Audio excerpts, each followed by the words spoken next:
Alright guys, welcome back to Valorant News. Evil Geniuses have finally confirmed their starting roster for the new VCT season, which begins in just a few weeks' time. Lots of questions about this roster going in. Has Potter cooked to another masterclass? The announcements again from Evil Geniuses side leave a lot to be desired, I would say. s0m reckons potentially W team, still L organization in many respects. How good is this roster going to be? Can they potentially upset some of the other teams in the league, or will they somehow actually win it all again next season? Very much interested in your thoughts in the comment section below. Hit the like button if you enjoy. Subscribe if you're new as always. I would greatly appreciate. Plenty to get into. First of all, of course, the season's about to begin, really. I mean, we're a couple of weeks away at this point. I think the numbers basically say we're like 3 weeks out. But to be fair, right now, the Game Changers qualifiers, the Challengers qualifiers are right about to get underway as well, pretty much at this moment. The official VCT season, roughly 3 weeks away at this point. But as I say, the Challengers qualifiers are going on. There is a couple of things to note here. So, yay, we saw yesterday was, well, Disguised, right? The organization that Toast has. They've partnered with Bleed as their, like, well, academy, but also from, they talked about a strategic perspective, content and stuff like this, they'll get going on as well. So, yay is part of Bleed, but also there's still some sort of relationship with DSG there as there was last season, and those guys are getting on as well in the Malaysia-Singapore Challengers qualifier phase, round of 32. So, interesting bracket here, actually, we'll see in a second. So, they take down this team called Jobless. So, they played map 1 split, or maybe this was actually meant to be map 2, just because I think they got forfeited the other team map 1, so we'll see this in a second here. Okay, this is their Bleed Esports Academy DSG roster. So, good to see DSG debut their team with a victory, because last season they didn't see too many victories, it's got to be said. So, I guess you take the positives. But actually, this is pretty funny that Alex RR says that first map was a default win because their duelists overslept. We didn't even turn up on time. So that's why they got a free win map 1, and then I guess they just played split map 2, and then that was GG. So the bracket is looking like this. This is qualifier phase 1 when DSG have now made it through this bracket. I mean, look, they had a bye basically, so they only had to win one of these matches, and these are all the other teams that have qualified down the order. So yeah, it's qualifier phase 1. There's qualifier phase 2 as well coming soon. Then there's going to be the group stage and all this stuff once the teams officially qualify. But DSG are now through to qualifier stage 2 coming up in a few days' time, so that's pretty exciting stuff. There's also this to note. So Challengers Brazil in the qualifiers over there, the closed qualifier now. So we know that Team Liquid Brazil, the obviously the female roster of Team Liquid, they've been making a run, and we've seen this attempted over the last couple of years, with the likes of version 1, their good female roster, trying to qualify for regular challenges, right? Because that's the intention of a lot of these players. They're not necessarily satisfied with just being game changers to be the best over there, that, they want to be the best in the game in general. So they've been trying to qualify, and Team Liquid Brazil yesterday were only 2 series away from qualifying for Challengers Brazil, which would be a really cool achievement. So, Bodork decides, though, to jinx this, because he tweets out amazing results, hope they make it all the way, and then the very next series they lose. So this is the current setup. They're down to the losers bracket here. This team, Sagaz, beat them 2-1. So that matchup there is the kind of decider to see who qualifies. But it's still not over yet at all, because, they're down to the losers bracket. They'll now need 3 more games to win. So these 2 matches, they win this one, or they win, the lower final, they qualify for challenges. So they have to win 3 more games at this point. And I think there might be another, opportunity as well to qualify again if the cards fall in their favor. There's, usually a couple of qualifiers and all this type of stuff. Also, this I thought was from Avast was pretty cool, joining NRG's social media stuff. I just love this this meme right here at the moment, this high-end graphic. So, anyone who uses that is probably going to be pretty talented on the socials. But we have to talk about this Evil Geniuses team, because it's been a lot of debate, really, over the last couple of months, whether EG are even still going to exist as an organization. We heard rumors now for a long time that FlyQuest were potentially going to come into play, EG falling out of favor with VCT as a Riot Games, right, as a franchise team, as a partnership team. We know as an organization they're in a rather, questionable position. Lots of money being wasted, lots of lawsuits going on, lots of esports they're needing to pull out of. Like, these videos, by the way, it's pretty funny. Potter's on vacation somewhere, and she's just got some video that they've asked her to put together to discuss the season, what happened last year, what's going to be happening going forwards, and with the roster, right? But there were big questions that EG might get kicked out, basically. They've left League of Legends, they've confirmed they're leaving Counter-Strike, so it feels like only a matter of time until they depart Valorant as well. But for now, that is not going to be the case. I'm guessing Riot have confirmed with them, like, hey, we know that you're in a tricky spot, we know that you're leaving League of Legends, all this stuff, but for now we will uphold that spot, because there were big rumours that FlyQuest were going to come in and, and basically be the new team that, right, we're going to say, all right, EG our partnership is over, you're gone, and FlyQuest are coming in. And that would mean that FlyQuest could theoretically do whatever they wanted with the contracts. They could sign a brand new team.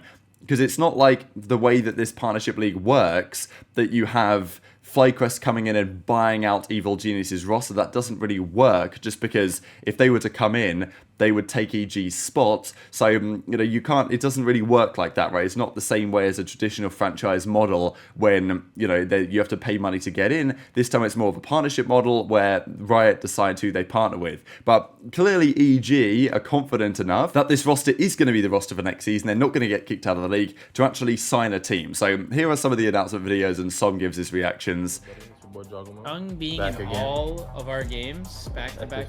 At the office now, you boys ready to grind? Look at my past 8 Who is Chung? Oh, he's everybody's coming in. We have a new team with 80 ping, bro. So he's literally in here. Think about to grind down and have a good year. Queuing, and he's just hard queuing it, even though he gets hurt. You can't blame him. Damn! He's been about the last 8 games. Every single one of them. Oh, hey guys, it's Derek, and I'm happy to announce I'm joining EG for the upcoming VCT season. I'm super grateful for Potter and the guys for giving me the opportunity to play with them, and I can't wait to show you guys what we've been cooking up in February. So stay tuned. Bye. Bye. I'm super excited to announce I'm joining EG for this upcoming VCT season. Yeah, Nature gets This an offseason actual was a shot. very long offseason, a lot of Damn. ups and downs for me personally, but I was glad I got to join EG. Excited to show you guys what we've been cooking up for this lock-in coming up.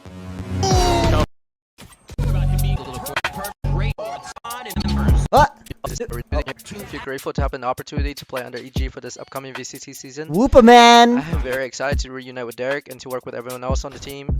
I spent a lot of time this offseason working on myself, and I feel confident that this year will be my redemption year. See you guys in the server.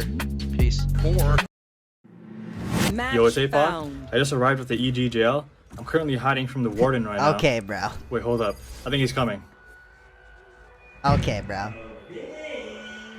Oh, I'm fucked.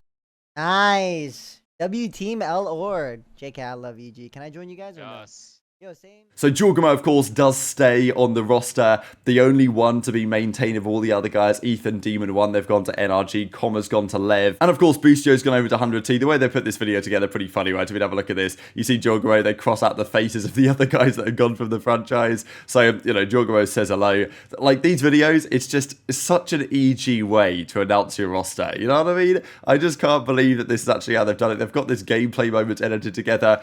Maybe not the, the crispest editing you're ever going to see that you might expect from other organizations. And then here's Derek giving his thoughts, saying hello. So, I thought Derek did a pretty good job of this one. Nature's video here was kind of funny. Like, he didn't really say all that much. Like, he was pretty straight up about it. Okay, it's cool to see. But, yeah, the fact that EG put their announcement video together like this, most teams, they'll get their team together in one place. They'll do some sort of cool announcement. But no, they just get everyone to send them videos from around the world where they happen to be, and then put together some sort of announcements. So, you can't make up, like, the way this organization works. I've got to say, Superman, I'm really excited to see him back, because it was really enjoyable watching him play a couple of years ago. Had a difficult couple of seasons. So, now him being back in business with Derek as well. Derek basically confirms that he thought that it was over for him. He thought that he was going to have to grind through challenges again, but he was given the call by Potter that no, she wanted him on the roster. So we'll see that in a second. Also, Apoth, right, who's like kind of the final pickup here, and there's lots of questions about the scouting, right? We know that Potter did a phenomenal job scouting that previous Evil Geniuses roster,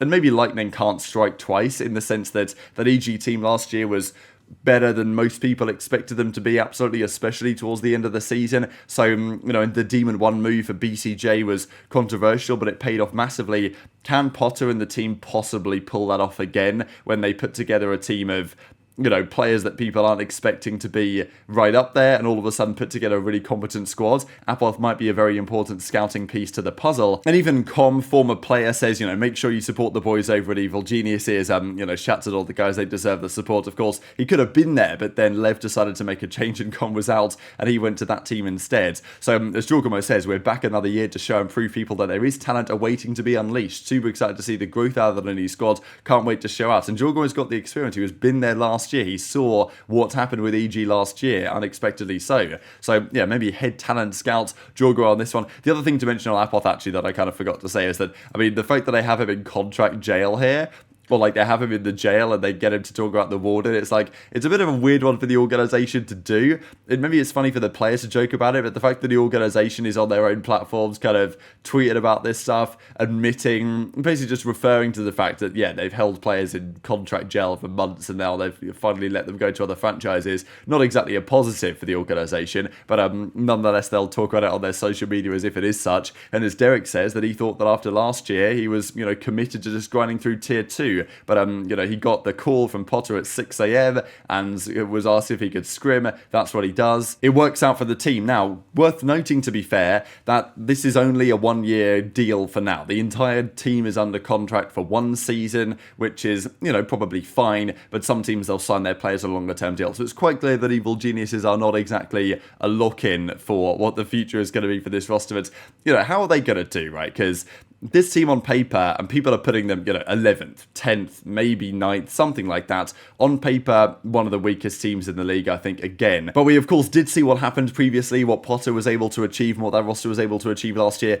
Do they have the same level of players they had last year? No, I just don't see this team somehow being able to win everything. I think they can be better than expectations. I think they can probably be in the conversation with, you know, Cloud9, 100C, and that kind of, you know, maybe even midfield conversation. But I just think the top teams, you know, the NRGs, the Sentinels, the Leviathans, maybe even the Louds, but, you know, teams on paper with just more firepower, some of which they had on their team last season, is probably going to be too much to handle. But very much into your perspective on all this stuff in the comment section below. Hit the like button if you enjoyed, subscribe if you're new, take care, and I'll see you next time.